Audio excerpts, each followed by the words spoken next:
बिगड़ राते काम क्रोध अहंकार गुत्ती हो मैं लगी ताते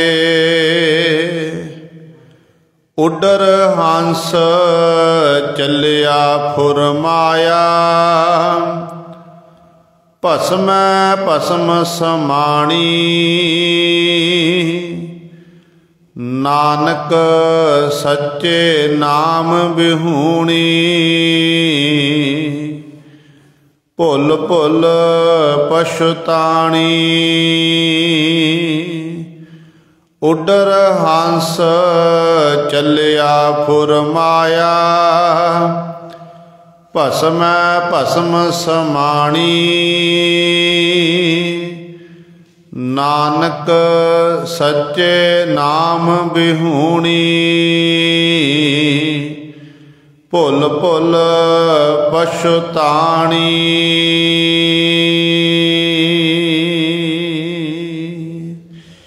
वाहिगुरु जी का खालसा वाहिगुरु जी की फतेह। परम सन्मान योग जुगो जुग अटल चवर छतर तख दे मालक बाणी के बोहित जाहरा जहूर हाजरा हजूर सर्व कला समरथ धन धन साहिब श्री गुरु ग्रंथ साहिब सच्चे सतगुरु जी दी पावन पवित्र निगी गोद अंदर जुड़ बैठे गुरु रूप गुरु सबारे सत संगी जनों बड़ भागे हो जो दशमेश पिता गुरु कलगीधर सतगुरु अमृत के दाते सर्वंस दानी बादशाह दरवेश गुरु गोबिंद सिंह हक हक अंदेश गुरु गोबिंद सिंह धन धन साहिब श्री गुरु गोबिंद सिंह महाराज जी दी चरण छो धरती महान पवित्र अस्थान गुरुद्वारा मंजी साहिब आलमगीर विखे ਅੰਮ੍ਰਿਤ ਵੇਲੇ ਤੋਂ ਹਾਜ਼ਰੀਆਂ ਭਰ ਕੇ ਸਤ ਸੰਗਤ ਕਰਕੇ ਸਤਿਗੁਰੂ ਮਹਾਰਾਜ ਜੀ ਦੀਆਂ ਖੁਸ਼ੀਆਂ ਪ੍ਰਾਪਤ ਕਰ ਰਹੇ ਹੋ। ਪਾਤਸ਼ਾਹ ਜੀ ਦੇ ਪਾਵਨ ਦਰਬਾਰ ਵਿੱਚ ਅੰਮ੍ਰਿਤ ਵੇਲੇ ਤੋਂ ਸਜੇ ਹੋਏ ਦੀਵਾਨਾਂ ਵਿੱਚ ਆਪ ਜੀ ਨੇ ਹੁਣੇ ਹੀ ਸਤਿਕਾਰਯੋਗ ਗੁਰੂ ਘਰ ਦੇ ਕੀਰਤਨੀਆਂ ਪਾਸੋਂ श्री आसा जी की वार दे कीर्तन श्रवण कीते हैं। सो आओ गुरु सवारियो समा है जो चल रही लड़ीवार गुरबाणी की कथा आप संगतां श्रवण करदियां आ रहीआं हन। आओ अपनियां मन बिरतियां एकागर करिए ध्यान गुरु चरणां नाल जोड़िए ते गुरु महाराज जी दे पावन उपदेश नूं हिरदियां विच बसा के अपना जीवन सफला करिए। करो सारे अपनी रसना पवित्र ते उचारण करो जी सतनाम श्री वाहिगुरु साहिब जी। तुखारी महला पहला भुलावड़ै भुली भुल भुल पछुताणी फिर छोड़ियाड़ी सुती फिर की सार न जानी। जगत गुरु आप निरंकार सतगुरु आप नारायण कलाधार जग में परवरियो निरंकार आकार जोत जग मंडल करियो।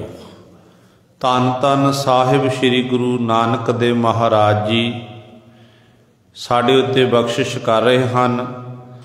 ਤੁਖਾਰੀ ਰਾਗ ਦੇ ਵਿੱਚ ਗੁਰੂ ਨਾਨਕ ਸਾਹਿਬ ਮਹਾਰਾਜ ਦਾ ਇਹ ਉਚਾਰਨ ਕੀਤਾ ਹੋਇਆ ਚੌਥਾ ਸ਼ਬਦ ਹੈ ਤੇ ਗੁਰੂ ਗ੍ਰੰਥ ਸਾਹਿਬ ਮਹਾਰਾਜ ਦੇ ਪਾਵਨ ਅੰਕ 1111 ਤੋਂ ਆਰੰਭਤਾ ਹੁੰਦੀ ਹੈ ਤੇ 1112 ਤੇ ਜਾ ਕੇ ਇਸ ਪਾਵਨ ਸ਼ਬਦ ਦੀ ਸਮਾਪਤੀ ਹੈ। ਤੇ ਸਤਿਗੁਰੂ ਜੀ ਅੱਜ ਦੇ ਇਸ ਪਾਵਨ ਸ਼ਬਦ ਦੁਆਰਾ ਉਸ ਜੀਵ ਇਸਤਰੀ ਦੀ ਗੱਲ ਕਰਦੇ ਨੇ ਜਿਹੜੀ ਜੀਵ ਇਸਤਰੀ ਭਰਮ ਦੇ ਵਿੱਚ ਫਸ ਕੇ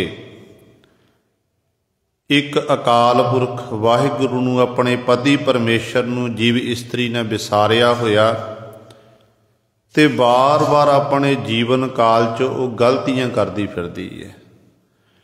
ਤੇ ਸਤਿਗੁਰੂ ਕਹਿੰਦੇ ਨੇ ਸਾਰੀ ਜ਼ਿੰਦਗੀ ਇਹ ਜੀਵ ਇਸਤਰੀ ਮੈਂ ਮੇਰੀ ਕਰਦੀ ਫਿਰਦੀ ਹੈ, ਪਰ ਜਦੋਂ ਅੰਤਮ ਸਮਾਂ ਆਉਂਦਾ ਤੇ ਅੰਤਮ ਸਮੇਂ ਸਰੀਰ ਨੂੰ ਛੱਡ ਕੇ ਇਹ ਜੀਵ ਇਸਤਰੀ ਸੰਸਾਰ ਤੋਂ ਸੁਰਖਰੂ ਹੋ ਜਾਂਦੀ ਹੈ ਤੇ ਉਦੋਂ ਇਸ ਸਰੀਰ ਦੀ ਫਿਰ ਮਿੱਟੀ ਬਣ ਜਾਂਦੀ ਹੈ। ਇਹ ਸਰੀਰ ਕਿਸੇ ਕੰਮ ਨਹੀਂ ਆਉਂਦਾ ਹੈ।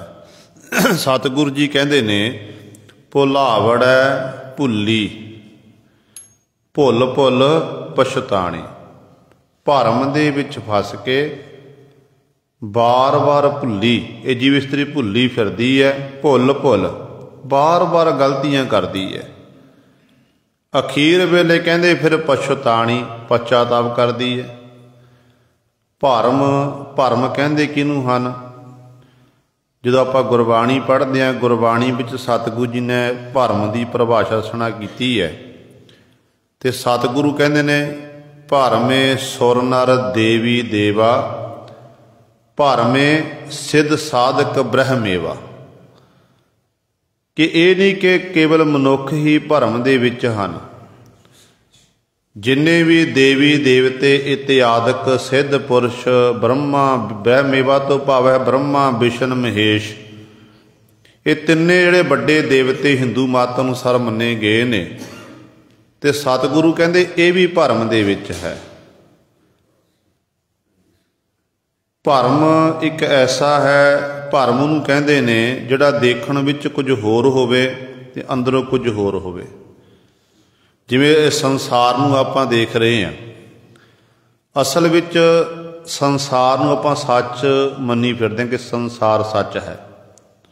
ਉਹ ਵੱਖਰੀ ਗੱਲ ਜਿਹੜੇ ਗੁਰਬਾਣੀ ਪੜ੍ਹਦੇ ਨੇ ਜਾਂ ਸੁਣਦੇ ਹਨ ਉਹਨਾਂ ਨੂੰ ਇਸ ਗੱਲ ਦੀ ਸੋਝੀ ਆਉਂਦੀ ਕਿ ਨਹੀਂ ਇਹ ਸੰਸਾਰ ਫਾਨੀ ਹੈ, ਇਸ ਸੰਸਾਰ ਨੂੰ ਇੱਕ ਦਿਨ ਛੱਡ ਕੇ ਜਾਣਾ ਪੈਣਾ ਹੈ। ਪਰ ਆਪਾਂ ਜਾਣਦੇ ਸਭ ਕੁਝ ਹਾਂ, ਮੰਨਣ ਲਈ ਤਿਆਰ ਨਹੀਂ ਹੁੰਦੇ ਹਾਂ। ਪਤਾ ਹੈ ਸਾਨੂੰ ਕਿ ਜਿਸ ਥਾਂ ਤੇ ਅੱਜ ਆਪਾਂ ਬੈਠੇ ਹੋਏ ਇੱਥੇ ਪਹਿਲਾਂ ਕਈ ਬੈਠ ਕੇ ਚਲੇ ਗਏ। ਜਿਸ ਜ਼ਮੀਨ ਭੂਮੀ ਦਾ ਸਾਡੇ ਮਨ 'ਚ ਮਾਣ ਹੰਕਾਰ ਹੈ, ਉਸ ਜ਼ਮੀਨ ਭੂਮੀ ਦੇ ਮਾਲਕ ਪਹਿਲਾਂ ਸਾਡੇ ਬਾਪ ਦਾਦੇ ਸੀ, ਉਹਨਾਂ ਤੋਂ ਪਹਿਲਾਂ ਉਹਨਾਂ ਦੇ ਬਾਪ ਦਾਦੇ ਸੀ। ਇਹ ਲਗਾਤਾਰ ਚੱਲਦਾ ਆ ਰਿਹਾ। ਪਤਾ ਹਰ ਇੱਕ ਨੂੰ ਹੈ, ਪਰ ਗੁਰੂ ਸਵਾਰੇ ਮਨ ਦੇ ਵਿੱਚ ਗੁਮਾਨ ਹੋਣ ਕਰਕੇ, ਮਨ ਵਿੱਚ ਹੰਕਾਰ ਹੋਣ ਕਰਕੇ ਤੇ ਜੀਵ ਇਸ ਭਰਮ ਚੋਂ ਨਿਕਲ ਹੀ ਨਹੀਂ ਸਕਦਾ ਹੈ। ਗੁਰੂ ਗ੍ਰੰਥ ਸਾਹਿਬ ਮਹਾਰਾਜ ਨੇ ਇਸ ਤੱਕ ਬਚਨ ਕਰ ਦਿੱਤੇ, ਕਹਿੰਦੇ ਨੇ ਧਨ ਭੂਮਿਕਾ ਜੋ ਕਰੈ ਗੁਮਾਨ ਸੋ ਮੂਰਖ ਅੰਧਾ ਅਗਿਆਨ। ਕਹਿੰਦੇ ਉਹ ਅੰਧਲਾ ਹੈ, ਉਹ ਅਗਿਆਨੀ ਹੈ, ਉਹ ਜੀਵ ਭਰਮ ਦੇ ਵਿੱਚ ਹੀ ਆਪਣੀ ਜ਼ਿੰਦਗੀ ਬਤੀਤ ਕਰ ਰਿਹਾ ਹੈ। ਉਹਨੂੰ ਜ਼ਿੰਦਗੀ ਦੇ ਅਸਲੀ ਮਨੋਰਥ ਦਾ ਪਤਾ ਨਹੀਂ ਹੈ ਕਿ ਮੇਰਾ ਜਨਮ ਕਾਹਦੇ ਲਈ ਹੋਇਆ ਤੇ ਮੈਂ ਕਰ ਕੀ ਰਿਹਾ ਹਾਂ। ਇਸੇ ਪ੍ਰਕਾਰ ਹੀ ਸੰਸਾਰ ਵੇਖਣ ਵਿੱਚ ਕੁਝ ਹੋਰ ਤੇ ਅਸਲ ਸੱਚਾਈ ਕੁਝ ਹੋਰ ਹੈ। ਇਹੀ ਜ਼ਿੰਦਗੀ ਜਿਹੜਾ ਅੱਜ ਬੰਦਾ ਜੀ ਰਿਹਾ ਨਾ, ਆਪਾਂ ਜੀ ਰਹੇ ਸਾਰੇ, ਆਪਾਂ ਭਰਮ ਦੇ ਵਿੱਚ ਹੀ ਜੀ ਰਹੇ ਹਾਂ। ਇਹ ਸਾਡੀ ਸੋਚ ਹੈ ਹਰ ਇੱਕ ਮਨੁੱਖ ਦੀ, ਚਾਹੇ ਉਹ ਬੱਚਾ ਹੈ, ਨੌਜਵਾਨ ਹੈ, ਬਜ਼ੁਰਗ ਹੈ। ਹਰ ਇੱਕ ਦੀ ਇਹ ਸੋਚ ਹੈ ਕਿ ਅਸੀਂ ਜਿਵੇਂ ਸਦੀਵੀ ਸੰਸਾਰ ਵਿੱਚ ਰਹਿਣਾ ਹੋਵੇ। ਸਦੀਵੀ ਸੰਸਾਰ ਵਿੱਚ ਰਹਿਣ ਦੇ ਲਈ ਫਿਰ ਜੀਵ ਐਸਾ ਭਰਮ ਵਿੱਚ ਫਸਦਾ, ਪੁੱਤਰਾਂ ਦਾ ਮੋਹ, ਪਰਿਵਾਰ ਦਾ ਮੋਹ ऐसा गलतान हुंदा मोह दे विच कि जदों फिर अपने परिवार की पालना पोषण विच आहर विच लगता है, उदों ये नहीं देखता कि जिहड़ी मैं किरत कमाई कर रहा हाँ, ये किरत कमाई ये धर्म की किरत है जिहदे विच किसी प्रकार की मिलावट है। लालच बस हो के इहो जे कर्म करदा। पर जो गुरबाणी पढ़ते हैं तो सानू पातशाह जी कहते ने, ऐ बंदे अखीर ते लेखा जोखा तेरे पासों लिया जाना है। भगत जी के बचन ने कि बोह पर पंच कर पर तन लियावै, सुत दारा पै आन लुटावै, मन मेरे भूले कपट न कीजै, अंत नवेरा तेरे जी पै लीजै। कहते भुल के भी इहो जिहा कपट छल नहीं करना है। ऐ बंदे अंत नूं नवेड़ा तेरे पासों होना, जिन्हें ये कर्म किया उन्होंने ही भोगना पवेगा। उत्थे कोई भी सहायता करने वाला नहीं है। सतगुरु महाराज फरमान करते हैं, कहते ने जह मात पिता सुत मीत न भाई, मन ऊहा नाम तेरा संग सहाई, जह महा भयान दूत जम दलै, तह केवल नाम संग तेरा चलै। कहते जिथे बड़े भया भयानक जमदूत होणगे, डरावना जिन्हां दा स्वरूप है, कहते जिन्हों देख के मन च भय पैदा हुंदा है, उत्थे कहते परमात्मा दा नाम ही सहायता करने वाला है। ना कोई माता, ना पिता, ना भैन भरा, कोई भी मित्र सज्जन सहायता नहीं कर सकता है। यही जीव भरम विच जी रहा कि शायद मेरे माँ बाप, मेरे माता पिता, मेरे परिवार का मैंबर मेरी सहायता करनगे। इहदा मतलब की है?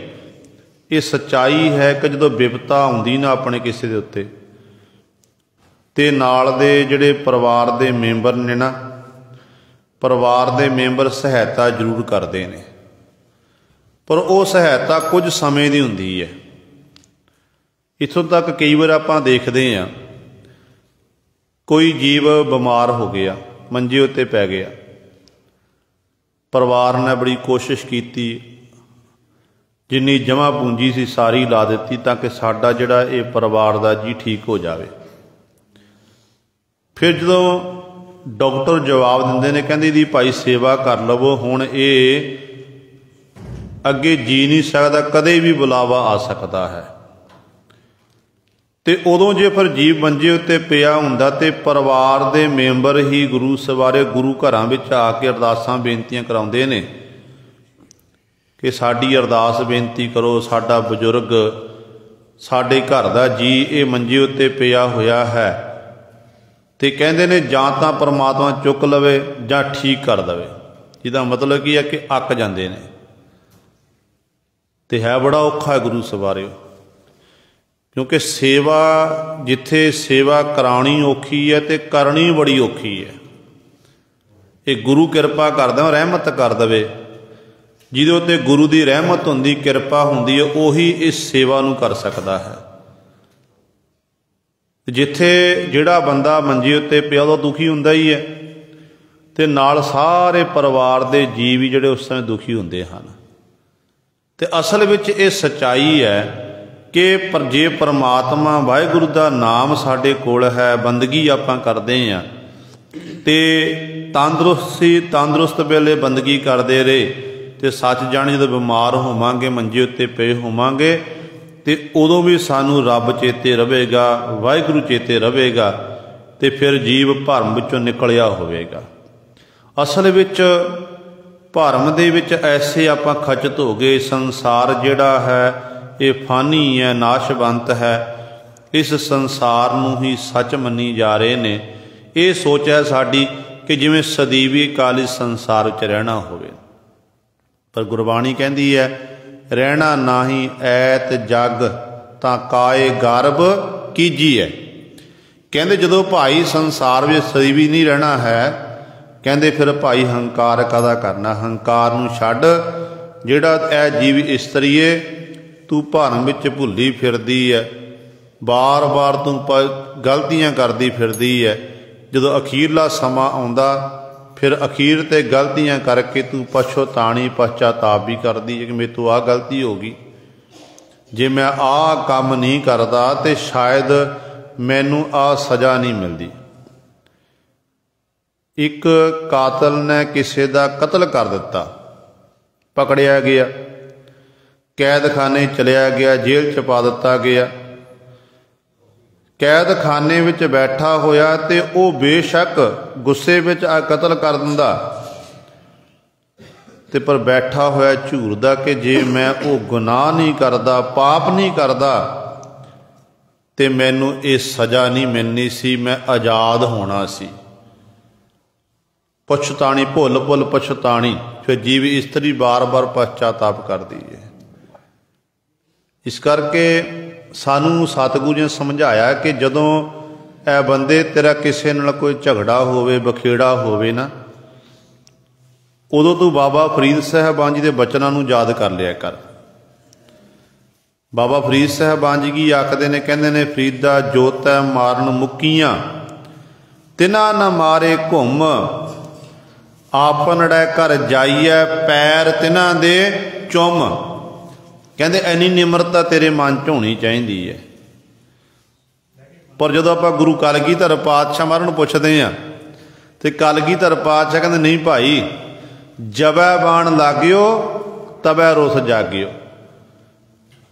कोई तेरे आके घसुन मारे तो अगों तेनों जवाब देना पवेगा।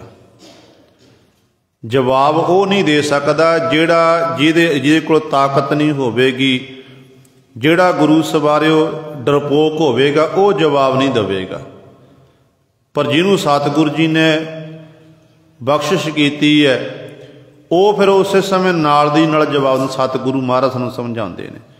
भाव कहण दा कि ऐ सिखा तेरे अंदर इन्नी निमरता होनी चाहिए है कि तेरा निमाणापन देख के कोई तेरे वाल उंगल ना कर सके। जोता मारन मुक्कियां तिन ना मारे कुछ घुम, तेरे अंदर इन्नी निमरता होनी चाहिए है कि तेरे वाल देख के फिर वो तेरे वाल तेन कुछ भी ना आखे, तेरे ना झगड़ा ना करे, कोई बखाद ना करे, निमरता देख के तेरा कायल हो जाए। इहो जी तेरे अंदर निमरता होनी चाहिए है। सो सतगुरु कहते पर जीव इस्त्री जिहड़ी माया दे नशे च मदहोश है, भुल्ली फिरदी है, उन्हों किसी प्रकार की सोझी नहीं है, वो बार बार इस तरह गलतियां करती है ते अखीर ते कहंदे फिर पछताउंदी है। फिर छोडियाड़ी सुती फिर की सार ना जानी। कहंदे इहो जी जीव इस्त्री ने अपने पिर पति परमेश्वर नूं छड्ड दिता। क्यों छड्डिया? क्योंकि वो अविद्या रूपी रात विच सुती फिरदी है, जिस करके उन्हें अपने पिर की पति की पसार नूं जाना नहीं किया, खबर नहीं पूछी कोई। ते पिर पति परमेश्वर ने भी बेसमझ जान के, नलायक जान के छड्ड दिती कि यह इस्त्री जिहड़ी है मेरे आग्याकारी नहीं हैं। देखो गुरु नानक साहब महाराज के समय की गाथा, दीन दुनिया के मालक गुरु नानक साहब महाराज जीवां दा कल्याण करते हुए नशहरा पन्नू नगर विच गए ने।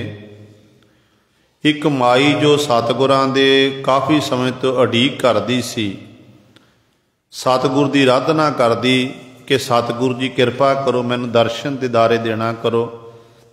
गुरदेव पिता जी भाई मरदाना जी दे सहित उस माई दे घर पहुँचे।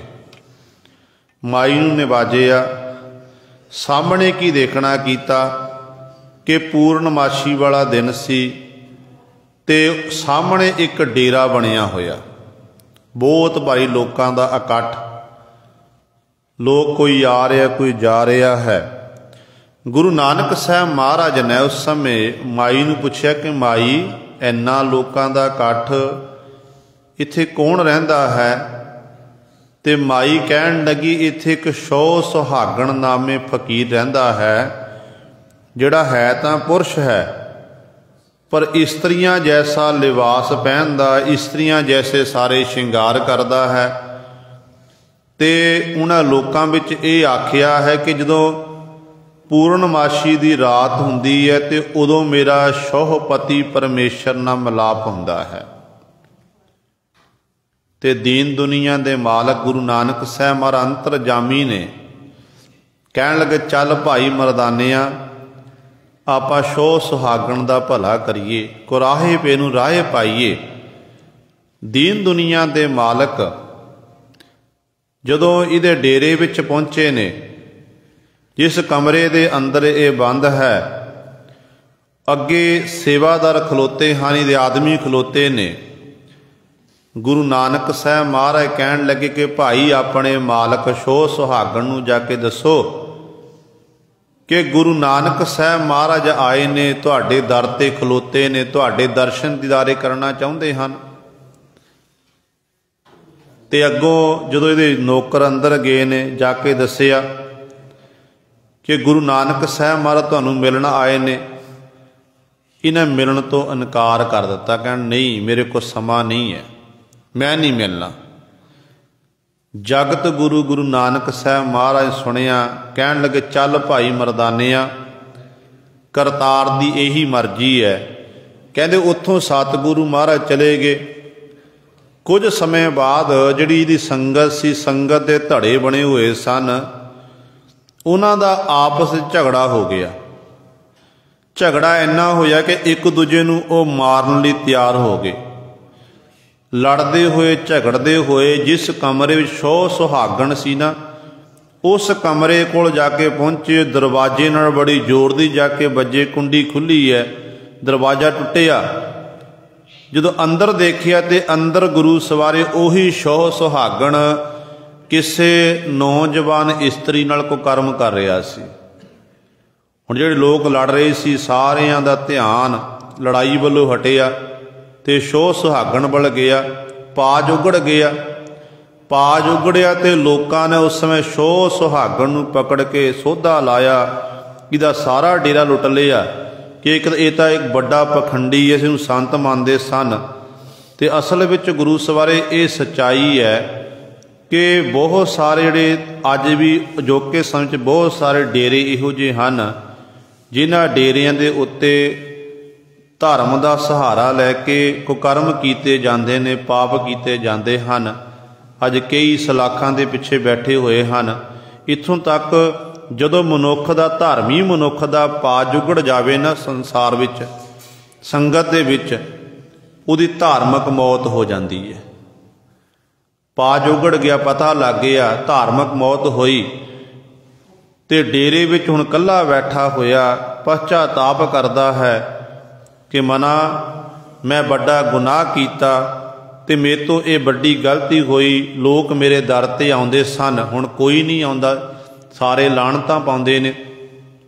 ਕਹਿੰਦੇ ਸਮਾਂ ਲੰਘਿਆ, ਤਕਰੀਬਨ 1 ਸਾਲ ਬਾਅਦ ਦੀਨ ਦੁਨੀਆ ਦੇ ਮਾਲਕ ਗੁਰੂ ਨਾਨਕ ਸਾਹਿਬ ਮਹਾਰਾਜ ਫਿਰ ਉਸੇ ਨਗਰ ਦੇ ਵਿੱਚ ਆਏ, ਮਾਈ ਦੇ ਘਰ ਡੇਰਾ ਲਾਇਆ ਤੇ ਮਾਈ ਨੂੰ ਪੁੱਛਣਾ ਕੀਤਾ ਕਿ ਮਾਈ, ਸਾਹਮਣੇ ਉਹ ਸ਼ੋਹ ਸੁਹਾਗਣ ਦਾ ਡੇਰਾ, ਪਰ ਅੱਜ ਵੀ ਪੂਰਨਮਾਸ਼ੀ ਹੈ ਤੇ ਅੱਜ ਦਾ ਦਿਨ ਉਹਦੇ ਦਰ ਤੇ ਕੋਈ ਇਕੱਠ ਨਹੀਂ ਹੈ, ਸੰਗਤ ਨਹੀਂ ਆਈ, ਕਾਰਨ ਕੀ ਹੈ? ਤੇ ਮਾਈ ਆਖਣ ਲੱਗੀ, ਸਤਿਗੁਰੂ ਜੀ ਉਹ ਤਾਂ ਵੱਡਾ ਕੁਕਰਮੀ ਸੀ, ਪਾਪੀ ਸੀ। ਸਤਿਗੁਰੂ ਜਦੋਂ ਆਪ ਜੀ ਇੱਥੋਂ ਗਏ ਨੇ, ਤੁਹਾਡੇ ਜਾਣ ਤੋਂ ਬਾਅਦ ਉਹਦਾ ਪਾਜ ਉਗੜ ਗਿਆ। ਸਾਰੀ ਸੱਚਾਈ ਮਾਈ ਨੇ ਗੁਰੂ ਨਾਨਕ ਸਾਹਿਬ ਨੂੰ ਦੱਸੀ ਹੈ। ਐਨੇ ਤੈਨੂੰ ਇੱਕ ਸਤਿਗੁਰੂ ਜੀ ਘਰ ਵਿੱਚ ਬੈਠੇ ਨੇ, ਐਨੇ 'ਚ ਇੱਕ ਲੰਗੜਾ ਲੂਲਾ ਜਿਹੜਾ ਸੀ ਰੁੜਦਾ ਹੋਇਆ ਗੁਰੂ ਨਾਨਕ ਪਾਤਸ਼ਾਹ ਦੇ ਕੋਲ ਆਇਆ। ਕਹਿਣ ਲੱਗਿਆ ਕਿ ਪਾਤਸ਼ਾਹ ਜੀ ਕਿਰਪਾ ਕਰੋ, ਮੇਰਾ ਇਹ ਪਿੰਗਲਪਣ ਆਪ ਜੀ ਦੂਰ ਕਰਨਾ ਕਰੋ। ਦੀਨ ਦੁਨੀਆ ਦੇ ਮਾਲਕ ਗੁਰੂ ਨਾਨਕ ਸਾਹਿਬ ਮਹਾਰਾਜ ਆਖਣ ਲੱਗੇ ਕਿ ਭਾਈ ਤੇਰਾ ਪਿੰਗਲਾਪਣ ਇਹ ਠੀਕ ਹੋ ਜਾਵੇਗਾ, ਪਰ ਜੇ ਤੈਨੂੰ ਕੋਈ ਪੁੱਛੇ ਇਹ ਤੈਨੂੰ ਠੀਕ ਕਿਹਨੇ ਕੀਤਾ ਤੇ ਆਖਣਾ ਹੈ ਕਿ ਮੈਨੂੰ ਸ਼ੋਹ ਸੁਹਾਗਣ ਨੇ ਠੀਕ ਕੀਤਾ ਹੈ। ਸ਼ੋਹ ਸੁਹਾਗਣ ਨੇ ਠੀਕ ਕੀਤਾ। ਹੁਣ ਦੀਨ ਦੁਨੀਆ ਦੇ ਮਾਲਕ ਨੇ ਕਿਰਪਾ ਕੀਤੀ। ਕਿਰਪਾ ਦ੍ਰਿਸ਼ਟ ਅਵਲੋਕਨ ਕੀਨੋ, ਦਾਸ ਕਾ ਦੁਖ ਬਿਦਾਰਿਓ। ਮਿਹਰ ਭਰੀ ਨਿਗਾਹ ਨਾਲ ਤੱਕਿਆ, ਉਹ ਪਿੰਗਲਾ ਗੁਰੂ ਸਾਹਿਬ ਤੰਦਰੁਸਤ ਹੋਇਆ। ਵਿਚਰਦਾ ਹੋਇਆ ਜਦੋਂ ਨਗਰ ਵਿੱਚ ਵਿਚਰਦਾ, ਪੁੱਛਦੇ ਨੇ ਕਿਹਨੇ ਠੀਕ ਕੀਤਾ ਭਾਈ? ਕਹਿਣ ਲੱਗੇ ਸੋ ਸੁਹਾਗਣ ਨੇ। ਬੱਚਾ ਬਜ਼ੁਰਗ ਜਵਾਨ ਸਾਰੇ ਪੁੱਛਦੇ ਨੇ। ਵਿਚਰਦਾ ਹੋਇਆ ਕਹਿੰਦੇ ਸੋ ਸੁਹਾਗਣ ਦੇ ਡੇਰੇ 'ਚ ਪਹੁੰਚ ਗਿਆ ਤੇ ਸੋ ਸੁਹਾਗਣ ਬੈਠਾ। ਉਹਨਾਂ ਦੇਖਿਆ ਕਿ ਇਹ ਤਾਂ ਲੂਲਾ ਲੰਗੜਾ ਸੀ। ਤੇ ਸੋ ਸੁਹਾਗਣ ਪੁੱਛਦਾ ਕਿ ਭਾਈ ਤੂੰ ਕਿਵੇਂ ਠੀਕ ਹੋਇਆ? ਤੇ ਅੱਗੋਂ ਕਹਿਣ ਲੱਗਾ, ਹੁਣ ਗੁਰੂ ਨਾਨਕ ਪਾਤਸ਼ਾਹ ਦੇ ਬਚਨ ਸੀ, ਨੂੰ ਪਤਾ ਸੀ ਕਿ ਇਹ ਸੋ ਸੁਹਾਗਣ ਹੈ, ਪਰ ਫਿਰ ਵੀ ਆਖਣ ਲੱਗਿਆ, ਕਹਿਣ ਲੱਗਿਆ ਸੋ ਸੁਹਾਗਣ ਨੇ ਠੀਕ ਕੀਤਾ। ਕਹਿਣ ਲੱਗਿਆ ਸੋ ਸੁਹਾਗਣ ਤਾਂ ਮੈਂ ਹਾਂ, ਮੈਂ ਤਾਂ ਤੈਨੂੰ ਠੀਕ ਨਹੀਂ, ਸੱਚ ਦੱਸ। ਕਹਿਣ ਲੱਗਿਆ ਮੈਨੂੰ ਨਹੀਂ ਪਤਾ। ਉਹ ਮਾਈ ਦਾ ਘਰ ਹੈ, ਮਾਈ ਦੇ ਘਰ ਵਿੱਚ ਦੋ ਫਕੀਰ ਆਏ ਨੇ, ਇੱਕ ਦੇ ਚਿਹਰੇ ਦਾ ਜਲਾਲ ਬੜਾ ਤੇ ਝੱਲਿਆ ਨਹੀਂ ਜਾਂਦਾ ਹੈ। ਉਸ ਫਕੀਰ ਨੇ ਮੈਨੂੰ ਠੀਕ ਕੀਤਾ ਤੇ ਉਹਨਾਂ ਨੇ ਆਖਣਾ ਕੀਤਾ, ਜੇ ਤੈਨੂੰ ਪੁੱਛੇ ਕਿਹਨੇ ਠੀਕ ਕੀਤਾ, ਆਖਣਾ ਕਿ ਮੈਨੂੰ ਸੋ ਸੁਹਾਗਣ ਨੇ ਠੀਕ ਕੀਤਾ ਹੈ। ਜਦੋਂ ਸੋ ਸੁਹਾਗਣ ਨੇ ਫਕੀਰ ਦਾ ਨਾਮ ਸੁਣਿਆ, ਮਾਈ ਦਾ ਘਰ ਸੁਣਿਆ, ਕਿ ਮਨ 'ਚ ਵਿਚਾਰੇ ਕਿ ਹੋ ਸਕਦਾ ਮਨਾ ਉਹੀ ਗੁਰੂ ਨਾਨਕ ਸਾਹਿਬ ਮਹਾਰਾਜ ਹੋ ਸਕਦੇ ਨੇ ਜਿਹੜੇ 1 ਸਾਲ ਪਹਿਲਾਂ ਮੇਰੇ ਡੇਰੇ ਵਿੱਚ ਆਏ ਸੀ। ਕਹਿੰਦੇ ਨੇ ਉਸ ਸਮੇਂ ਸੋ ਸੁਹਾਗਣ ਗੁਰੂ ਨਾਨਕ ਪਾਤਸ਼ਾਹ ਦੇ ਕੋਲ ਜਾ ਕੇ ਪਹੁੰਚੇ ਆ। ਜਾ ਕੇ ਖਿਮਾ ਮੰਗੀ ਕਿ ਸੱਚੇ ਪਾਤਸ਼ਾਹ ਮੇਰੇ ਤੋਂ ਬਹੁਤ ਵੱਡੀ ਭੁੱਲ ਹੋਈ ਹੈ। ਆਪ ਜੀ 1 ਸਾਲ ਪਹਿਲਾਂ ਮੇਰੇ ਡੇਰੇ 'ਚ ਆਏ, ਪਰ ਮੈਂ ਅਭਾਗਾ ਸੀ ਪਾਤਸ਼ਾਹ, ਆਪ ਜੀ ਦੇ ਦਰਸ਼ਨ ਦੀਦਾਰੇ ਨਹੀਂ ਕਰ ਸਕਿਆ। ਹੇ ਦੀਨ ਦੁਨੀਆ ਦੇ ਮਾਲਕ, ਮੇਰੇ ਤੋਂ ਜਿਹੜਾ ਗੁਨਾਹ ਹੋਇਆ, ਪਾਪ ਹੋਇਆ ਹੈ, ਉਸ ਪਾਪ ਦੀ ਆਪ ਜੀ ਨੂੰ ਖਿਮਾ ਦੇਣਾ ਕਰੋ। ਤੇ ਪਾਤਸ਼ਾਹ ਜੀ ਮੈਨੂੰ ਪਾਵਨ ਉਪਦੇਸ਼ ਬਖਸ਼ੋ ਤਾਂ ਕਿ ਮੇਰਾ ਜੀਵਨ ਸਫਲਾ ਹੋ ਜਾਵੇ। ਕਹਿੰਦੇ ਜਦੋਂ ਦਿਆਲੂ ਸਤਿਗੁਰੂ ਗੁਰੂ ਨਾਨਕ ਪਾਤਸ਼ਾਹ ਦੀ ਸ਼ਰਨ ਵਿੱਚ ਇਹ ਆ ਗਿਆ ਤੇ ਧੰਨ ਗੁਰੂ ਨਾਨਕ ਦੇ ਮਹਾਰਾਜ ਨੇ ਫਿਰ ਸ਼ਬਦ ਉਚਾਰਨ ਕੀਤਾ ਕਿ ਇਹੋ ਤਨ ਮਾਇਆ ਪਾਹਿਆ ਪਿਆਰੇ, ਲੀਤੜਾ ਲੱਭ ਰੰਗਾਏ, ਮੇਰਾ ਕੰਤ ਨਾ ਭਾਵੈ ਚੋਲੜਾ ਪਿਆਰੇ, ਕਿਉਂ ਤਨ ਸੇਜੈ ਜਾਏ। ਗੁਰੂ ਨਾਨਕ ਪਾਤਸ਼ਾਹ ਕਹਿੰਦੇ ਨੇ ਇਹੋ ਤਨ ਮਾਇਆ ਪਾਹਿਆ ਪਿਆਰੇ, ਜਿਹੜਾ ਇਹ ਸਰੀਰ ਹੈ, ਇਸ ਸਰੀਰ ਨੂੰ ਮਾਇਆ ਦੀ ਪਾਹ ਲੱਗੀ ਹੋਈ ਹੈ। ਇਹ ਮਾਇਆ ਦੇ ਵਿੱਚ ਗਲਤਾਨ ਹੈ ਤੇ ਸਰੀਰ ਰੂਪੀ ਚੋਲਾ ਲੀਤੜਾ ਲੱਭ ਰੰਗਾਈ ਨੂੰ ਲੱਭ ਲਾਲਚ, ਇੱਕ ਹੁੰਦਾ ਲੋਭ, ਇੱਕ ਹੁੰਦਾ ਲੱਭ। ਲੱਭ ਪਹਿਲਾਂ ਵੀ ਦਾਸ ਨੇ ਬੇਨਤੀ ਕੀਤੀ ਹੈ, ਲੱਲਾ ਤੇ ਬੱਬੇ ਨੂੰ ਕੰਨ, ਬੱਬੇ ਨੂੰ ਔਂਕੜ, ਇਹ ਬਣ ਗਿਆ ਲੱਭ। ਲੱਲੇ ਨੂੰ ਹੋੜਾ ਤੇ ਭੱਬਾ ਤੇ ਇਹ ਬਣ ਗਿਆ ਲੋਭ। ਦੋਨਾਂ ਦੇ ਅਰਥਾਂ ਵਿੱਚ ਫਰਕ ਹੈ। ਲੋਭ ਹੋ ਗਿਆ ਮਾਇਆ ਦਾ ਲੋਭ, ਪਦਾਰਥਾਂ ਦਾ ਮੋਹ, ਲੋਭ ਕਰਨਾ ਕਿ ਮੈਨੂੰ ਆਹ ਵੀ ਮਿਲ ਜਾਵੇ, ਆਹ ਵੀ ਮਿਲ ਜਾਵੇ। ਤੇ ਲੱਭ ਹੁੰਦਾ ਹੈ ਜੀਵ ਦੇ ਚਸਕੇ, ਜੀਵ ਦੇ ਰਾਹੀਂ, ਰਸਨਾ ਦੇ ਰਾਹੀਂ ਆਪਾਂ ਰਸ ਕਸ, ਇਹ ਰਸਨਾ ਤੂੰ ਅੰਦਰ ਰਾਜ ਰਹੀ, ਤੇਰੀ ਪਿਆਸ ਨਾ ਜਾਏ। ਕਦੇ ਖੱਟ ਰੱਸਾ, ਮਿੱਠਾ, ਸਲੂਣਾ ਇਤਿਆਦਿਕ ਪਦਾਰਥ ਛਕਦਾ, ਜੀਵ ਨਾਲ ਛਕੀ ਜਾ ਰਿਹਾ ਏ ਤੇ ਪੇਟ ਭਰਿਆ ਫਿਰ ਵੀ ਖਾਣ ਨੂੰ ਬਾਰ-ਬਾਰ ਮਨ, ਇਹ ਚਸਕੀ ਹੋ ਗਏ ਨੇ। ਤੇ ਗੁਰੂ ਨਾਨਕ ਸਾਹਿਬ ਮਹਾਰਾਜ ਕਹਿੰਦੇ ਨੇ ਲੀਤੜਾ ਲੱਭ ਰੰਗਾਏ, ਜਿਹੜਾ ਤੇਰਾ ਲੀਤੜਾ ਸਰੀਰ ਰੂਪੀ ਚੋਲਾ ਨਾ, ਕਹਿੰਦੇ ਨੂੰ ਲੱਭ ਲੱਗਿਆ, ਲਾਲਸਾ ਲੱਗੀ ਹੋਈ ਹੈ ਕਿ ਹਰ ਸਮੇਂ ਤੂੰ ਇਹਦੀ ਹੀ ਕੇਅਰ ਕਰ ਰਿਹਾ ਹੈ। ਕਹਿੰਦੇ ਇਹੋ ਤਨ ਮਾਇਆ ਪਾਹਿਆ ਪਿਆਰੇ, ਲੀਤੜਾ ਲੱਭ ਰੰਗਾ, ਮੇਰਾ ਕੰਤ ਨਾ ਭਾਵੈ ਚੋਲੜਾ ਪਿਆਰੇ, ਕਿਉਂ ਤਨ ਸੇਜੈ ਜਾਏ। ਕਹਿੰਦੇ ਹੇ ਪਿਆਰੇ, ਮੇਰੇ ਕੰਤ ਪਤੀ ਪਰਮੇਸ਼ਰ ਨੂੰ ਇਹੋ ਜਿਹਾ ਚੋਲੜਾ ਚੰਗਾ ਨਹੀਂ ਲੱਗਦਾ ਹੈ, ਇਹੋ ਜਿਹਾ ਕੀਤਾ ਹੋਇਆ ਸ਼ਿੰਗਾਰ ਚੰਗਾ ਨਹੀਂ ਲੱਗਦਾ। ਕਹਿੰਦੇ ਦੱਸ ਫਿਰ ਤੂੰ ਕਿਵੇਂ ਆਪਣੇ ਪਤੀ ਪਰਮੇਸ਼ਰ ਦੀ ਸੇਜਾ ਉੱਤੇ ਜਾ ਸਕਦੀ, ਜੀਵ ਨਹੀਂ ਜਾ ਸਕਦੀ ਹੈ। ਇਸ ਕਰਕੇ ਸਤਿਗੁਰੂ ਜੀ ਨੇ ਸ਼ਬਦ ਉਚਾਰਿਆ, ਉਪਦੇਸ਼ ਦਿੱਤਾ। ਸੋ ਸੁਹਾਗਣ ਨੇ ਸਤਿਗੁਰੂ ਮਹਾਰਾਜ ਸ਼ਰਨ ਤੱਕ ਲਈ, ਦੀਨ ਦੁਨੀਆ ਦੇ ਮਾਲਕ ਨੇ ਬਚਨ ਕੀਤੇ। ਕਹਿਣ ਲੱਗੇ ਹੁਣ ਪਹਿਲਾਂ ਵਾਂਗ ਤੇਰੇ ਦਰ ਤੇ ਰੌਣਕਾਂ ਲੱਗਣਗੀਆਂ, ਸੰਗਤਾਂ ਆਉਣਗੀਆਂ, ਪਰ ਸੰਗਤ ਨੂੰ ਇੱਕ ਨਿਰੰਕਾਰ ਦੇ ਨਾਲ ਜੋੜਨਾ। ਜਿਹੜਾ ਤੂੰ ਪਖੰਡ ਕਰ ਰਿਹਾ ਸੀ, ਪਖੰਡ ਤੋਂ ਤੋਬਾ ਕਰ ਤੇ ਪਰਮੇਸ਼ਰ ਦੀ ਆਰਾਧਨਾ ਕਰਨਾ ਕਰ। ਇਹ ਮਨੁੱਖਾ ਜਨਮ ਉਸ ਮਾਲਕ ਨੂੰ ਮਿਲਣ ਲਈ ਪ੍ਰਾਪਤ ਹੋਇਆ ਹੈ ਤੇ ਹੁਣ ਜਦੋਂ ਗੁਰੂ ਨਾਨਕ ਪਾਤਸ਼ਾਹ ਬਚਨ ਕਰਕੇ ਚਲੇ ਗਏ, ਉਧਰੋਂ ਲੋਕਾਂ ਵਿੱਚ ਚਰਚਾ ਹੋ ਗਈ। ਲੋਕ ਕਹਿਣ ਲੱਗੇ ਸ਼ੋਹ ਸੁਹਾਗਣ ਦਾ ਪਾਇਤ ਘਟਨਾ ਵਾਪਰੀ ਸੀ, ਉਹ ਤਾਂ ਇਸ ਤਰ੍ਹਾਂ ਕੁਕਰਮ ਕਰ ਰਿਹਾ ਸੀ। ਪਰ ਬਹੁਤ ਤਾਦਾਦ ਵਿੱਚ ਕਹਿਣ ਲੱਗੇ ਦੇਖੋ ਅਸੀਂ ਤਾਂ ਕਿਸੇ ਨੇ ਦੇਖਣਾ ਨਹੀਂ ਕੀਤਾ, ਸੁਣਨਾ ਕੀਤਾ ਕਿ ਸ਼ੋਹ ਸੁਹਾਗਣ ਨੇ ਇਹ ਕੰਮ ਕੀਤਾ। ਜਿਹੜੇ ਝਗੜਾ ਹੋਇਆ ਉੱਥੇ 2 4 5 7 ਬੰਦੇ ਸੀ। ਨਗਰ ਨਿਵਾਸੀ ਕਹਿਣ ਲੱਗੇ ਅਸੀਂ ਕਿਸੇ ਨੇ ਦੇਖਿਆ ਨਹੀਂ ਹੈ, ਕੀ ਹੋ ਸਕਦਾ ਕਿ ਲੋਕਾਂ ਨੇ ਐਵੇਂ ਰੌਲਾ ਪਾਇਆ ਹੋਵੇ।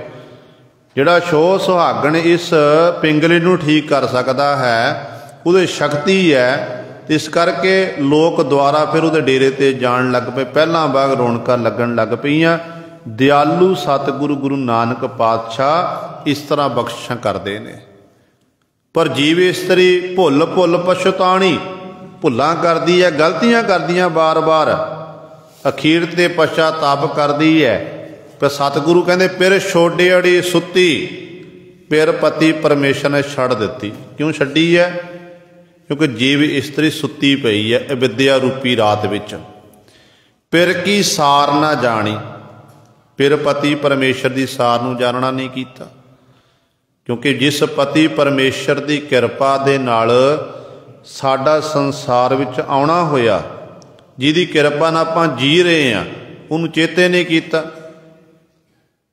ਹੁਣ ਗੁਰੂ ਸਵਾਰਿਓ ਚੰਗੇ ਭਾਗ ਨੇ ਸਾਡੇ ਸਾਰਿਆਂ ਦੇ, ਆਪਾਂ ਗੁਰੂ ਦੀ ਹਜ਼ੂਰੀ ਵਿੱਚ ਬੈਠੇ ਹੋਏ ਹਾਂ, ਕਥਾ ਸੁਣਦੇ ਹਾਂ, ਕੀਰਤਨ ਸੁਣਦੇ ਹਾਂ। ਇਹ ਐਵੇਂ ਸਮਾਂ ਪ੍ਰਾਪਤ ਨਹੀਂ ਹੁੰਦਾ।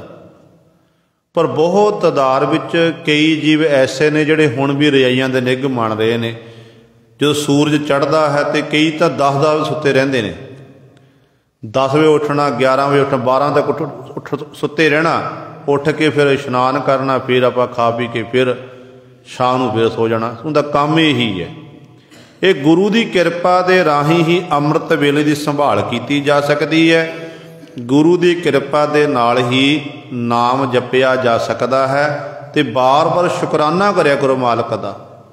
ਜੇ ਸਤਿਗੁਰੂ ਜੀ ਉਠਾਉਂਦੇ ਨੇ 4 ਵਜੇ 3 ਵਜੇ ਜਿੰਨੇ ਸਮੇਂ ਵੀ, ਤੇ ਸ਼ੁਕਰ ਕਰੀਏ ਕਿ ਸਤਿਗੁਰੂ ਤੁਸਾਂ ਨੇ ਸਾਡੇ ਉੱਤੇ ਤਰਸ ਕੀਤਾ ਹੋਇਆ ਹੈ, ਸਾਨੂੰ ਉੱਠਣ ਦਾ ਬਲ ਬਖਸ਼ਣਾ ਕੀਤਾ ਹੈ, ਉਦੋਂ ਬਖਸ਼ਿਆ ਹੈ।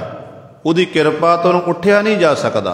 ਜਦੋਂ ਉਹੀ ਕਿਰਪਾ ਕਰਦਾ ਫਿਰ ਹੀ ਗੁਰੂ ਸਵਾਰਿਓ ਉੱਠ ਕੇ ਆਪਾਂ ਉਸ ਮਾਲਕ ਦੀ ਇਬਾਦਤ ਕਰ ਸਕਦੇ ਹਾਂ, ਬੰਦਗੀ ਕਰ ਸਕਦੇ ਹਾਂ। ਤੇ ਕਹਿੰਦੇ ਪਰ ਇਹ ਜੀਵ ਇਸਤਰੀ ਐਸੀ ਮਾਇਆ ਦੇ ਚ ਗਲਤਾਨ ਹੈ, ਮਸਤ ਹੈ। ਕਹਿੰਦੇ ਆਪਣੇ ਪਤੀ ਦੀ ਸਪਿਰ ਦੀ, ਪਤੀ ਦੀ ਸਾਰ ਨਹੀਂ ਜਾਣਨਾ ਕੀ, ਖਬਰ ਨਹੀਂ ਜਾਣਨਾ ਕੀਤੀ। ਇਸੇ ਤਰ੍ਹਾਂ ਆਪਣਾ ਜੀਵਨ ਵਿਅਰਥ ਗਵਾ ਦਿੱਤਾ। ਫਿਰ ਛੋਟੀ ਸੁੱਤੀ ਅਵਗਣ ਮੁੱਤੀ, ਤਿਸ ਤਨ ਵਿਦਣ ਰਾਤੇ। ਅਗਲੇ ਪੰਕਤੀ ਵਿੱਚ ਸਤਿਗੁਰੂ ਜੀ ਬਚਨ ਕਰਦੇ ਹਨ, ਕਹਿੰਦੇ ਫਿਰ ਛੋਡੀ ਸੁੱਤੀ, ਸੁੱਤੀ ਹੋਈ ਜੀਵ ਇਸਤਰੀ ਨੂੰ ਫਿਰ ਪਤੀ ਪਰਮੇਸ਼ਰ ਨੇ ਛੋਡੀ ਛੱਡ ਦਿੱਤਾ। ਕਿ ਇਹਨੂੰ ਮੈਂ ਜਾਗਣ ਦੀ ਕੋਸ਼ਿਸ਼ ਕਰ ਰਿਹਾ ਕਿ ਇਹ ਜਾਗ ਜਾਵੇ, ਪਰ ਜਾਗਦੀ ਨਹੀਂ ਹੈ। ਗੁਰੂ ਤੇਗ ਬਹਾਦਰ ਪਾਤਸ਼ਾਹ ਸਾਨੂੰ ਜਗਾਉਂਦੇ ਨੇ। ਧੰਨ ਗੁਰੂ ਤੇਗ ਬਹਾਦਰ ਪਾਤਸ਼ਾਹ ਦੇ ਬਚਨ ਆਪ ਪੜ੍ਹਦੇ ਆ ਨਾ, ਸਤਿਗੁਰੂ ਕਹਿੰਦੇ ਨੇ ਜਾਗ ਲਿਹੋ ਰੇ ਮਨਾ ਜਾਗ ਲਿਹੋ, ਕਾਹਾਂ ਗਾਫਲ ਸੋਇਆ, ਜੋ ਤਨ ਉਪਜਿਆ ਸੰਗ ਹੀ ਸੋ ਪੀ ਸੰਗ ਨਾ ਹੋਇਆ। ਹੋਕਾ ਦੇ ਕੇ ਸਤਿਗੁਰੂ ਜਗਾ ਰਹੇ ਨੇ, ਪਰ ਜੀਵ ਜਾਗਦਾ ਨਹੀਂ ਹੈ। ਐਸਾ ਗੂੜੀ ਨਹੀਂ ਸੁੱਤਾ ਪਿਆ, ਇਹਨੂੰ ਆਪਣੇ ਅਸਲੇ ਦੀ ਪਹਿਚਾਣ ਹੀ ਨਹੀਂ ਹੈ ਕਿ ਮੈਨੂੰ ਮਨੁੱਖਾ ਦੇਹੀ ਮਿਲਿਆ ਕਾਹਦੇ ਲਈ ਹੈ ਤੇ ਮੈਂ ਕਰ ਕੀ ਰਿਹਾ ਹਾਂ। ਸਾਰੀ ਜ਼ਿੰਦਗੀ ਇਸ ਤਰ੍ਹਾਂ ਹੀ ਆਪਣੀ ਬਤੀਤ ਕਰ ਦਿੰਦਾ, ਅਸਲ ਦੀ ਪਹਿਚਾਣ ਨਹੀਂ ਕਰ ਸਕਿਆ। ਇਹਨੂੰ ਆਪਣੇ ਅਸਲ ਐਡਰੈਸ ਦਾ ਪਤਾ ਨਹੀਂ ਹੈ। ਸੰਸਾਰ ਵਿੱਚ ਆਪਾਂ ਵਿਚਰਦੇ ਹਾਂ, ਹਰ ਇੱਕ ਨੂੰ ਪਰਮਾਤਮਾ ਨੇ ਰਹਿਣ ਲਈ ਛੱਤ ਦੇਣਾ ਕੀਤੀ ਹੈ। ਆਪਣੇ ਆਪਣੇ ਘਰ ਦਾ ਹਰ ਇੱਕ ਦਾ ਐਡਰੈਸ ਹੈ। ਪਰ ਜੇ ਕਿਸੇ ਜੀਵ ਨੂੰ ਆਪਣੇ ਘਰ ਦਾ ਐਡਰੈਸ ਪਤਾ ਨਾ ਹੋਵੇ ਨਾ, ਆਪਾਂ ਕਹਿੰਦੇ ਇਹ ਜੀਵ ਨਾ ਸਮਝ ਹੈ, ਇਹ ਜੀਵ ਪਾਗਲ ਹੈ, ਮੈਂਟਲ ਹੈ। ਇਹੋ ਜਿਹੇ ਸ਼ਬਦ ਆਪਾਂ ਉਹਦੇ ਪਰਥਾਏ ਵਰਤਦੇ। ਕਿਉਂ? ਕਾਰਨ ਕੀ ਹੈ? ਉਹਨੂੰ ਸੋਝੀ ਨਹੀਂ ਹੈ। ਜਿਹਨੂੰ ਆਪਣੇ ਘਰ ਦਾ ਐਡਰੈਸ नहीं पता, ਇਹਦਾ मतलब ਉਹ ਬੱਚਾ ਸਿੱਧਾ है, ਹੁਣ ਕਿਸੇ ਪ੍ਰਕਾਰ ਸੋਝੀ नहीं है। ਤੇ ਅਸਲ ਵਿੱਚ ਦੇਖਿਆ ਜਾਵੇ ਨਾ, ਸਾਡਾ ਅਸਲ ਘਰ ਹੈ ਜਿੱਥੋਂ ਆਪਾਂ ਆਏ ਹਾਂ, ਪਰਮਾਤਮਾ ਦੇ ਵਿੱਚੋਂ ਹੀ। ਪਰਮਾਤਮਾ ਨੇ ਸਾਨੂੰ ਪੈਦਾ ਕੀਤਾ, ਆਪਾਂ ਅਸਲ ਘਰ ਨੂੰ ਭੁੱਲ ਚੁੱਕੇ ਹਾਂ, ਜਿਸ ਕਰਕੇ ਸਾਨੂੰ ਕਿਸੇ ਪ੍ਰਕਾਰ ਦੀ ਸੋਝੀ ਨਹੀਂ ਹੈ। ਤੇ ਸੁੱਤੀ ਪਈ ਹੈ ਜੀਵ ਇਸਤਰੀ ਅਵਿਦਿਆ ਰੂਪੀ ਰਾਤ ਜਮਾਇਆ ਵਿੱਚ ਗਲਤਾਨ ਹੋ ਕੇ। ਤੇ ਗੁਰਦੇਵ ਪਿਤਾ ਜੀ ਕਹਿੰਦੇ ਨੇ ਹਾਲਾਤ ਇਹੋ ਜਿਹੇ ਹਨ, ਕਹਿੰਦੇ ਫਿਰ ਪਤੀ ਪਰਮੇਸ਼ਰ ਦੇਖਿਆ ਕਿ ਇਹ ਤਾਂ ਸੁੱਤੀ ਪਈ ਹੈ, ਕਹਿੰਦੇ ਛੱਡ ਦਿੱਤੀ, ਔਗਣਾਂ ਦੀ ਭਰੀ ਹੋਈ ਹੈ। ਤੇ ਤਿਸ ਧਨ ਵਿਦਣ ਰਾਤੀ, ਜਿਹੜੀ ਜਿਹਨੂੰ ਪਤੀ ਪਰਮੇਸ਼ਰ ਨੇ ਛੱਡ ਦਿੱਤਾ, ਜਿਹਨੇ ਪਤੀ ਪਰਮੇਸ਼ਰ ਨੂੰ ਚੇਤੇ ਨਹੀਂ ਕੀਤਾ, ਅਸਲ ਵਿੱਚ ਉਹ ਜੀਵ ਇਸਤਰੀ ਦੀ ਹਾਲਤ ਇਹੋ ਜਿਹੀ ਹੁੰਦੀ ਹੈ ਕਿ ਅੱਠੇ ਪੈਰ ਉਹ ਦੁੱਖਾਂ ਨਾਲ ਘਿਰੀ ਰਹਿੰਦੀ ਹੈ। ਉਹਨੂੰ ਦੁੱਖ ਚਮੜੇ ਰਹਿੰਦੇ ਨੇ। ਇੱਕ ਹੁੰਦੇ ਤਨ ਦੇ ਦੁੱਖ, ਮਨ ਦੇ ਦੁੱਖ। ਤਨ ਦੇ ਦੁੱਖ ਨੂੰ, ਤਨ ਦਾ ਦੁੱਖ, ਕੋਈ ਸਰੀਰ ਉੱਤੇ ਰੋਗ ਲੱਗਿਆ, ਉਹਦਾ ਆਪਾਂ ਇਲਾਜ ਡਾਕਟਰ ਕੋਲ ਕਰਾ ਲਵਾਂਗੇ, ਉਹਦਾ ਇਲਾਜ ਹੋ ਸਕਦਾ ਹੈ। ਪਰ ਮਨ ਦੇ ਰੋਗ ਦਾ ਗੁਰੂ ਸਾਹਿਬ ਇਲਾਜ ਡਾਕਟਰ ਕੋਲ ਨਹੀਂ ਹੈ, ਕਿਉਂਕਿ ਡਾਕਟਰ ਤਾਂ ਖੁਦ ਆਪ ਰੋਗੀ ਹੈ। ਜਿਹੜਾ ਤੇਰਾ ਇਲਾਜ ਕਰਨ ਵਾਲਾ ਨਾ, ਉਹ ਤਾਂ ਖੁਦ ਰੋਗੀ ਹੈ, ਉਹ ਤੇਰਾ ਇਲਾਜ ਕਿਵੇਂ ਕਰ ਸਕਦਾ ਹੈ? ਤੇ ਇਹਦਾ ਇਲਾਜ ਹੈ ਗੁਰੂ ਸਾਹਿਬਾਨ ਦੇ ਕੋਲ, ਪਰਮੇਸ਼ਰ ਦੇ ਕੋਲ। ਜਿਹਨੇ ਫਿਰ ਪਰਮੇਸ਼ਰ ਦੀ ਇਬਾਦਤ ਸ਼ੁਰੂ ਕਰ ਦਿੱਤੀ, ਪਰਮੇਸ਼ਰ ਦੇ ਗੁਣਾਂ ਦਾ ਗਾਇਨ ਸ਼ੁਰੂ ਕਰ ਦਿੱਤਾ। ਜਿਉਂ-ਜਿਉਂ ਗੁਣ ਗਾਇਨ ਕਰਦਾ ਜਾਵੇਗਾ, ਤਿਉਂ-ਤਿਉਂ ਗੁਰੂ ਸਵਾਰਿਓ ਉਹਦੀ ਜਿਹੜੀ ਫਿਰ ਅੰਦਰ ਦੀ ਅਵਸਥਾ ਫਿਰ ਬਦਲਦੀ ਜਾਵੇਗੀ। ਉਹਦੇ ਦੁੱਖ ਜਿਹੜੇ ਅੰਦਰਲਾ ਦੁੱਖ ਜਿਹੜਾ ਸਾਰਾ ਦੂਰ ਹੋ ਜਾਵੇਗਾ। ਤੇ ਸਤਿਗੁਰੂ ਮਹਾਰਾਜ ਸਮਝਾਉਂਦੇ ਨੇ, ਕਹਿੰਦੇ ਤਿਸ ਧਨ ਵਿਦਣ ਰਾਤੇ, ਉਸ ਧਨ ਜੀਵ ਇਸਤਰੀ ਨੂੰ ਕਹਿੰਦੇ ਹਰ ਸਮੇਂ ਦੁੱਖ ਹੀ ਹੁੰਦੇ ਹਨ। ਉਹ ਦੁਖੀ ਹੀ, ਦੁੱਖਾਂ ਵਿੱਚ ਹੀ ਰਾਤੇ ਤਦਨ ਰੱਤ ਦਾ ਘਰ ਹੁੰਦੀ ਹੈ। ਇਸ ਤਰ੍ਹਾਂ ਹਰ ਸਮੇਂ ਦੁਖੀ ਰਹਿ ਕੇ ਆਪਣੇ ਜੀਵਨ ਨੂੰ ਬਤੀਤ ਕਰਦੀ ਹੈ। ਕਾਮ ਕ੍ਰੋਧ ਅਹੰਕਾਰ ਵਿਗੁਤੀ, ਹਉਮੈ ਲੱਗੀ ਤਾਤੇ। ਸਤਿਗੁਰੂ ਮਹਾਰਾਜ ਅਗਲਾ ਬਚਨ ਕਰਦੇ ਹਨ, ਕਹਿੰਦੇ ਇਹੋ ਜਿਹੇ ਜੀਵ ਇਸਤਰੀ ਦੀ ਹਾਲਤ ਕੈਸੀ ਹੁੰਦੀ ਹੈ ਕਿ ਇਹ ਜੀਵ ਇਸਤਰੀ ਕਾਮੀ ਵੀ ਹੈ, ਕ੍ਰੋਧੀ ਵੀ ਹੈ, ਹੰਕਾਰ ਵਿੱਚ ਹੀ ਵਿਗੁੱਤੀ ਫਿਰਦੀ ਹੈ, ਮਸਤ ਹੋਈ ਫਿਰਦੀ ਹੈ, ਆਪਣੇ ਅਸਲੇ ਦੀ ਪਹਿਚਾਣ ਨਹੀਂ ਕਰ ਸਕੀ। ਹਉਮੈ ਦੇ ਵਿੱਚ ਗਲਤਾਨ ਹੈ, ਇਹਨਾਂ ਪੰਜਾਂ ਦੇ ਵਿੱਚ ਗਲਤਾਨ ਹੋ ਕੇ ਭਟਕਣਾ ਦੇ ਵਿੱਚ ਹੀ ਸਾਰੀ ਜ਼ਿੰਦਗੀ ਸਜੀਵ ਇਸਤਰੀ ਨੇ ਬਤੀਤ ਕਰ ਦਿੱਤੀ। ਨਾ ਆਪ ਸ਼ਾਂਤੀ ਨਾਲ ਰਹਿ ਸਕਿਆ, ਨਾ ਦੂਜੇ ਨੂੰ ਗੁਰੂ ਸਰ ਰਹਿਣ ਦਿੱਤਾ। ਕੁਦਰਤ ਤੌਰ 'ਤੇ ਆਪਾਂ ਦੇਖਦੇ ਹਾਂ, ਜਿਸ ਥਾਂ 'ਤੇ ਲੋਕ ਲੜਾਈ ਝਗੜੇ ਕਰਦੇ ਹੋਣ, ਅਹੰਕਾਰੀ ਲੋਕ ਹੋਣ, ਤੇ ਉਹਨਾਂ ਥਾਵਾਂ ਜਿਹੜੇ ਸਚਿਆਰ ਲੋਕ ਹੁੰਦੇ ਨੇ ਨਾ, ਜਿਹੜੇ ਚੰਗੇ ਲੋਕ ਹੁੰਦੇ ਨੇ, ਉਹ ਉਹਨਾਂ ਥਾਵਾਂ ਜਾਂਦੇ ਨਹੀਂ। ਉਹ ਕਹਿ ਦਿੰਦੇ ਨੇ ਕਿ ਇਸ ਪੁਰਸ਼ ਦੇ ਆਪਾਂ ਮੱਥੇ ਨਹੀਂ ਲੱਗਣਾ, ਇਹ ਤਾਂ ਅਹੰਕਾਰ ਨਾਲ ਭਰਿਆ ਹੋਇਆ ਹੈ। ਹੰਕਾਰੀ ਪੁਰਸ਼ ਨੂੰ ਫਿਰ ਗੁਰੂ ਸਵਾਰਿਓ ਜਿਹੜਾ ਲੜਾਈ ਝਗੜੇ ਕਰਨ ਵਾਲਾ ਹੋਵੇ, ਉਹਦੀ ਕੋਈ ਸੰਗਤ ਕਰਨ ਲਈ ਤਿਆਰ ਨਹੀਂ ਹੁੰਦਾ, ਕਿਉਂਕਿ ਉਹਨੂੰ ਆਪਣੇ ਧਨ ਸੰਪਦਾ ਦਾ ਮਾਣ, ਉਹਨੂੰ ਆਪਣੀ ਜੋਬਨਤਾ ਦਾ ਮਾਣ, ਹਰ ਸਮੇਂ ਅਹੰਕਾਰ ਵਿੱਚ ਅਫਰਿਆ ਫਿਰਦਾ ਹੈ। ਭਗਤ ਕਬੀਰ ਸਾਹਿਬਾਨ ਜੀ ਦਾ ਇੱਕ ਸ਼ਬਦ, ਜਿਹਦੇ ਭਗਤ ਕਬੀਰ ਸਾਹਿਬਾਨ ਜੀ ਹੰਕਾਰੀ ਪੁਰਸ਼ ਦੀ ਜਿਹੜੇ ਮਾਣ ਦੀ ਗੱਲ ਕਰਦੇ ਨੇ, ਨਾਲ ਹੀ ਉਸ ਜਿਹੜਾ ਜਿਹਦੇ ਘਰ ਵਿੱਚ ਗਰੀਬੀ ਹੈ ਤੇ ਮਨ ਦੀ ਨਿਮਰਤਾ, ਉਹਦੀ ਗੱਲ ਕਰਦੇ ਹਨ। ਭਗਤ ਜੀ ਕਹਿੰਦੇ ਨੇ, ਨਿਰਤਨ ਆਦਰ ਕੋਈ ਨਾ ਦੇ, ਲਾਖ ਯਤਨ ਕਰੇ ਉਹ ਚਿਤ ਨਾ ਧਰੇ। ਜੇ ਨਿਰਤਨ ਸਰਦਨ ਕਹਿ ਜਾਏ, ਆਗੈ ਬੈਠਾ ਪੀਠ ਫਿਰਾਏ। ਜੇ ਸਰਦਨ ਨਿਰਦਨ ਕਹਿ ਜਾਏ, ਦੀਆ ਆਦਰ ਲਿਆ ਬੁਲਾਏ। ਨਿਰਤਨ ਸਰਦਨ ਦੋਨੋਂ ਭਾਈ, प्रभ की कला न मेटी जाए। गुरु साहबान जी कहते ने अर्थ बड़े सौखे ने। कहते धन तो हीना पुरुष है ना, गरीब इंसान है, उन्होंने कोई मान सन्मान नहीं दिंदा। कहते जे गरीब इंसान किसी अमीर दे घर चलिया गया, सरदम तो पावा अमीर, अमीर दे घर चलिया गया ना, अगों अमीर पुरुष नूं देख के पिछा कर लैंदा है। जे निरतन सरदन कह जाए, आगे बैठा पीठ फिराए, पिठ पिछा कर लैंदा है। तो मन च ये सोच हुंदी है कि मेरे घर चल के आया, मेरे तो कुछ मंग ना लवे, मेरे तो कुछ मंग ना लवे। तो दूजा सोच आउंदी है कि मैं इस गरीब तो लेना की है, साडा इन्ना कोई वास्ता नहीं है। इहदे उल्ट कहते जेकर उही सरदन अमीर पुरुष, धन वाला पुरुष गरीब दे घर चलिया जावे, जे सरदन निरतन कह जाए, धन तो हीना पुरुष गरीब इंसान दे घर चलिया जावे ना, कहते फिर की हुंदा, जे निरतन सरदन निरतन कह जाए, दिया आदर लिया बुलाए, वो सन्मान दिंदा, सत्कार नाल बिठाउंदा कि आओ जी, जी आया नूं आखदा है।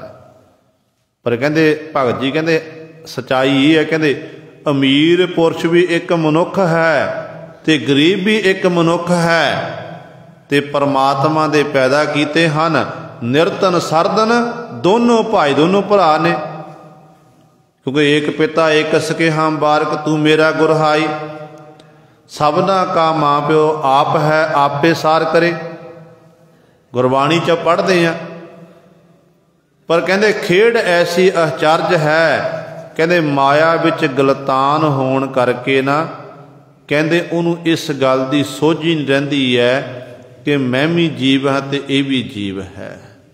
वो जिहड़े किसी घर गरीबी होनी अमीरी होनी, ये अपने अपने कर्म ने। जिहो जिहा आपां पुण्य दान करांगे, चंगे कर्म करांगे, मेहनत मशक्कत करांगे, उहदे मता सानू फल मिली जाना। पर कोई किसी का खो नहीं सकता गुरु सवारे। जिहड़ा मेरे कर्मां च लिखिया मैनू मिल के रहेगा, जिहड़ा तुहाडे तुहानू मिल के रहेगा, कोई किसी तो खो नहीं सकता है। जो मिलिया, जो सानू प्राप्त होया है, उन्होंने प्राप्त करके आपां बस परमेश्वर का शुक्र करिए, धन्नवाद करिए कि वाहिगुरू आप जी ने सानू सब तो वड्डी दात ये तंदुरुस्ती देना कीती है। साडे हाथ पैर सही सलामत हैं, असी जबान नाल बोल सकते हैं, असी अपनी साडा दिमाग काम कर रहा, आपां किरत कर सकते हैं। जो साडा दिमाग न चले, हाथ पैर साडे रुक जाण, आपां की कर लवां, कुछ नहीं कर सकते हैं। इस करके शुक्र करो परमात्मा का, धन्नवाद करो। जिन्ना आपां धन्नवाद करना वो थोड़ा है गुरु सवारियो, तो मालक ने अपने आप ही बरकतां पाणियां हन। फिर भरोसा रखना चाहिए सानू गुरु उत्ते कि गुरु साडा डाढा है, गुरु साडा समर्थ है। जदों लोड़ पवेगी समय अनुसार साडे गुरु ने साडियां लोड़ां पूरियां कर देणियां ने। अज तक कोई भी किसी का भी कारज नहीं अड़िया, बस भरोसा गुरु दे उत्ते होना चाहिए, विश्वास होना चाहिए। जो गुरु के चरणों में यह बेनती कर दी कि सच्चे पातशाह मेरा कारज है, तुसी कारज लिखिया, तो आप जी ने ही पातशाह एक कारज संपन्न करना, तो गुरु फिर समर्थ गुरु वरतदा, तो सिखां दे कारज सतगुरु रास करते हैं। पर सिख होवे शरधा भावना वाला, सिख नूं होवे गुरु ते विश्वास भरोसा होवे, भरोसे तो इन्हां गल नहीं बनती है। पर सतगुरु महाराज इत्थे बचन करते हैं, कहते गल चल रही सी हंकार दी, पंजां विकारां दी, कि जीव पंजां विकारां विच जीव इस्तरी कहते ऐसी गलतान हुई फिरदी है, इनू अपने असल की पहचान नहीं है। कहते कामी भी है, क्रोधी भी है, हंकारी भी है, इहदे विच गलतान हो के होमै विच इस तरह खचत है कहते इनू अपने आप की सोझी नहीं है। उड्डर हंस चलिया फुर माया, भस्मै भस्म समाणी। अगला बचन सतगुरु महाराज कर रहे ने, कहते सारी जिंदगी बंदा मैं मेरी करदा फिरदा, कहते पर जदों चलिया फुर माया, परमात्मा का फरमान हो गया, वाहिगुरु का हुक्म हो गया, उदों की हुंदा उड्डर हंस। शरीर दे विचों, शरीर की है एक आलना जी पंछी रहन लई। जे पंछी दरख्तां उत्ते आलणे बनाते हैं ना, घर बनाते अपने, उन्होंने घरों में रहिंदे ने, रैन बसेरा करते, सवेरे वेले उडारी मार के चले जाते हैं, चोगा चुगते हैं। इस तरह शरीर रूपी शरीर घर विच जीव पंछी रह रहे हैं। शरीर ये आलणे की न्याई है। तो फिर जदों मालक का हुक्म हुंदा, बुलावा हुंदा, ते जीव हंस की न्याई कहते उडारी मार के चलिया जाता। फिर की हुंदा उस तो बाद आपां सारे जानते हैं, भस्मै भस्म समाणी। कहते शरीर भस्म बन जाता, क्योंकि शरीर नूं चाहे दफनाया जाए चाहे साड़िया जाए, तो शरीर ने गुरु सरे सुआ ही होना है। एक दिन शरीर ने वो मिट्टी बनना, मिट्टी चों पैदा होया, पंजां तत्तां दा शरीर बनिया, ते पंजे तत्तां दे विच ही विलीन हो जाता है। इस करके सतगुरु कहते माण काहदा करना भाई, जिउंदियां जी तू उस मालक नूं परमेश्वर नूं चेते कर लै।